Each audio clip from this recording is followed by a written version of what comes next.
مجموعة متقاعدين أعمارهم فوق 70 سنة سرقوا خزنة ألماس بملايين الدولارات بقلب لندن. الشرطة ما كشفتهم سبب سرقتهم، غلطة غبية هي اللي وقعتهم. أني فرح طيف وهسه بودكاست فرح طيف. إذا أقول لكم واحدة من سرقات التاريخ ببريطانيا ما نفذوها شباب بعمر 30 أو 20، لا، نفذوها متقاعدين بعمر 50 و60 و70 سنة. خططوا لأكبر سرقة بتاريخ بريطانيا.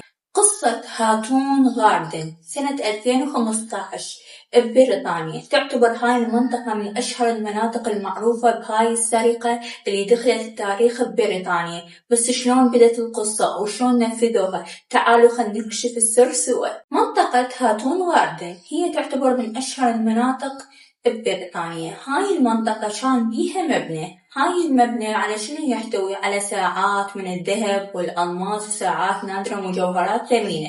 أي شخص كان يفكر إنه دخول هذا المبنى جدا صعب، بس أكو شخص واحد هو غير التاريخ بهذا المبنى.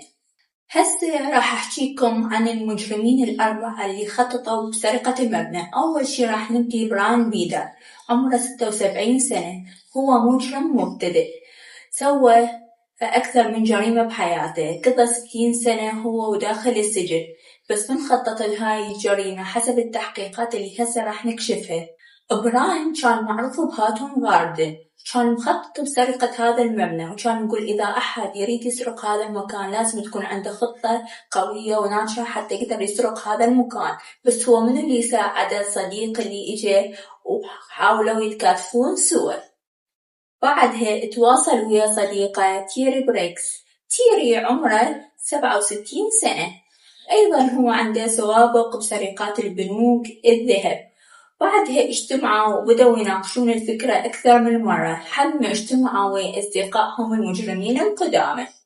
اجتمعوا ويا جون كولينز عمره 76 سنة، وأيضا اجتمعوا ويا ديان جون هم عمره 58 سنة.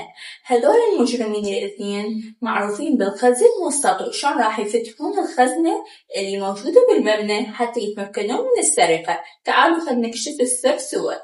الغريب إنه هاي العملية اللي خططوا إليها حتى الخبراء قالوا هاي العملية مستحيلة. شلون خططوا لهيج شي حتى بس يتمكنون من سرقة المبنى والمال؟ يعني هي بيها خزائن، يعني بيها شلون بيها رمز سري وهاي الأشياء، فكان من الصعب إنه يدخلون هذا المبنى ويسرقون بيه. بس هم إيش قد ما خططوا للفكرة، وفكرتهم عبالك تكون مدروسة، يعني مو من خيالهم، لا، خططوا إليها بشكل يومي واجتمعوا ويا أصدقاء وشو كل واحد شنو يسوي. شلون شو حتى المجرمين اللي ما يعرفون شلون يفتحون الخزنة ويتمكنون من السرقة، لأن قلت لكم بعض المجرمين اللي بيهم بايقين البنوك والذهب محلات الصياغة متمكنين من هاي العملية وأيضا متمرسين إلها.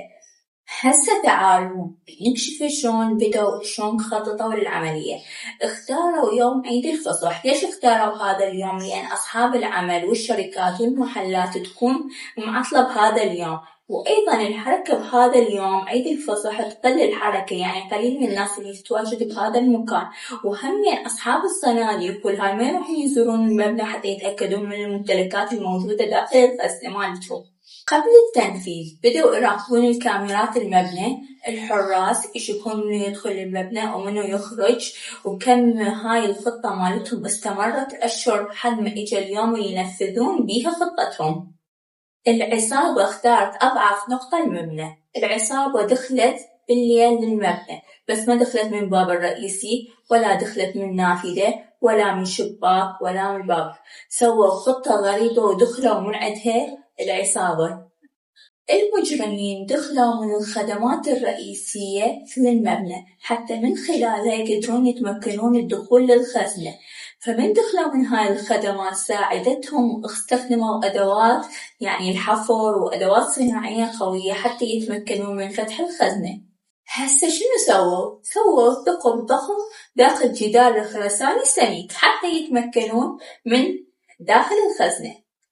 طبعا هسه تقولون هذا الثقب شنو سوالهم وليش سووا هذا الثقب الأول؟ هذا الثقب خلاهم يدخلون إلى الصناديق الصغيرة اللي موجودة داخل هذا الجدار. يعني بدأوا فتح الثقب بعدين تمكنوا من الدخول إلى الصناديق الصغيرة اللي موجودة داخلها المجوهرات. هسه بدت أخطر مرحلة سووها، فتحوا الخزنة وتمكنوا من يسرقون الذهب، الألماس، المجوهرات الثمينة، الساعات. تخيل وصلت السرقة وخسائرها 10 ملايين دولار. تدرون هو شنو الأغرب؟ يعني سووا العملية وطلعوا بدون ما أحد يحس بيهم. يعني تخيلوا حتى الشرطة ما حست عليهم وما عرفت أصلا شلون تمت هاي عملية السرقة. احنا قلنا بالبداية هاي العملية خططوا إلها من أشهر وبدوا يراقبون الكاميرات والحراس هاي كلها، بس هاي شلون تمت هاي العملية؟ شقدنا كانت ذكية ومدروسة، بس أكو خطأ واحد هو اللي وقعهم خلاهم ينكشفون. الشرطة سوت شي واحد، قالت هذا الشي اللي راح يكشف منو دخل المبنى ومنو فكر مسرقة. من راجعوا الكاميرات شافوا أسماء مجرمين أو أشكالهم، شافوا رجال كبار بالعمر يترددون لهذا المكان. من خلال شافوا الكاميرات ربطوهم بهذول المجرمين. قلت لكم كل واحد قاضي، براين قاضي عمره 60 سنة بالسجن، ودانيال وجون كلهم هذول قاضين يعني نص حياتهم بالسجن. من هاي ربطوهم المجرمين بالكاميرات وتمكنوا إنه يحققون وياهم من هاي الطريقة. خليه يكشف باقي الأسرار سوا. طبعا الشرطة حلت بيانات الاتصال الخاصة بيهم، خلت مراقبة سرية للمشتبه بيهم، وأيضا راقبت حركات السيارات اللي كانت متواجدة داخل المبنى يعني مقابل المبنى. وطبعا بالتدريج بدأوا ينكشفون شوية شوية، ومجرم بعد مجرم بدأت تنكشف خطتهم. هذا الشيء اللي وقعهم وخلاهم ينكشفون. طبعا بعض أفراد العصابة ارتكبوا أخطاء خلتهم تنكشف. أول شي بعضهم محتفظ بالمسروقات اللي سرقها، واحتفظوا بمسجلات المكالمات مع بين بعضهم وشون خططوا للمكان. فمن هذا الشي وبعضهم يعني قام يحكي بأريحية، يعني هذول مجرمين شلون يحجون بهيج راحة. هذا الشي خلاهم ينكشفون، لزمت الشرطة عليهم أدلة كاملة. طبعا خلال المداهمات اللي سوتها الشرطة عليهم، ألقت القبض واحد ورا الآخر بدأ يحكي لهم للشرطة شلون خططوا هاي الخطة الكاملة اللي صار لهم أشهر يخططوها، بيوم وليلة انفضحت والقوا القبض عليهم. حاليا هم داخل السجن.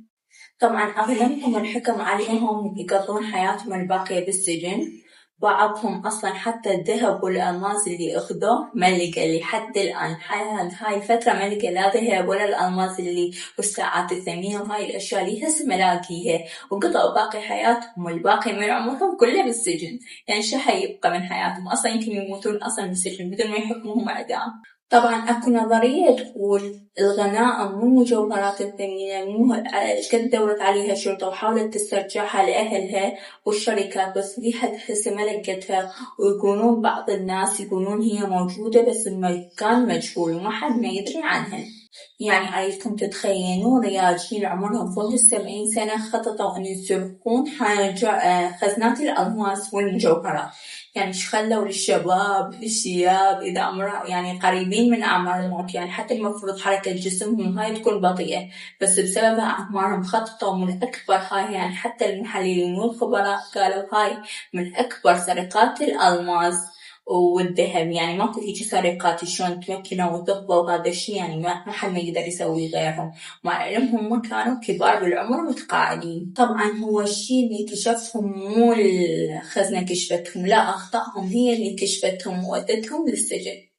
إذا حبيتوا القصة لا تنسون تشتركون بالقناة وتكتبوا لي بالتعليقات رأيكم بالقصة، وأهم شي تحطون لايك، لأن هذا الشي يخليني أستمر بدعمكم وكلامكم، وحتى أنزلكم قصص غريبة بعد عن المجوهرات والأحجار الكريمة.